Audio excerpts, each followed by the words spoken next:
బెంగళూరు ఎయిర్పోర్ట్లో షాకింగ్ ఘటన వెలుగులోకి వచ్చింది. తనిఖీల పేరుతో కొరియన్ మహిళపై గ్రౌండ్ సిబ్బంది ఒకరు లైంగిక వేధింపులకు పాల్పడ్డాడు.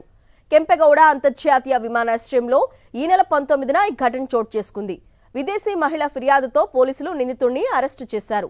సౌత్ కొరియాకు చెందిన పర్యాటకురాలు స్వదేశానికి వెళ్లేందుకు ఎయిర్పోర్టుకు చేరుకున్నారు. ఇమిగ్రేషన్ తనిఖీల అనంతరం టెర్మినల్ వైపు వెళ్తుండగా మొహమ్మద్ అఫాన్ అనే గ్రౌండ్ స్టాఫ్ టికెట్ చెక్ చేయాలంటూ ఆమెను ఆపాడు.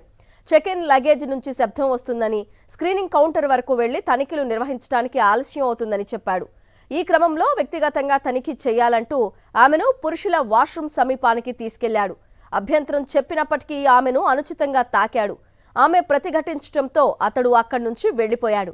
వెంటనే ఆమె ఈ విషయంపై ఎయిర్పోర్టు సిబ్బందికి కంప్లైంట్ చేసింది. వారు నిందితుడిని అదుపులోకి తీసుకొని పోలీసులకు అప్పగించారు. జమ్మూ కశ్మీర్లో ఉగ్రవేట కొనసాగుతోంది. కిష్ట్వార్లోని సింగ్పురా ప్రాంతంలో భద్రతా దళాలు, ఉగ్రవాదుల మధ్య ఎదురుకాల్పులు జరుగుతున్నాయి. పాకిస్తాన్ ప్రేరేపిత జైషే మహమ్మద్ ఉగ్ర సంస్థకు చెందిన 3 టెర్రరిస్టులను భారత బలగాలు చుట్టుముట్టాయి. 3 రోజుల క్రితం ఈ ప్రదేశంలో ఓ భారీ టెర్రర్ హైటెడ్ను గుర్తించాయి భద్రతా దళాలు.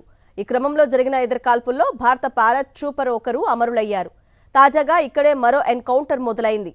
Indian army, JK police special operation group సంయుక్తంగా ఈ త్రాషి-1 స్పెషల్ ఆపరేషన్ చేపడుతున్నాయి.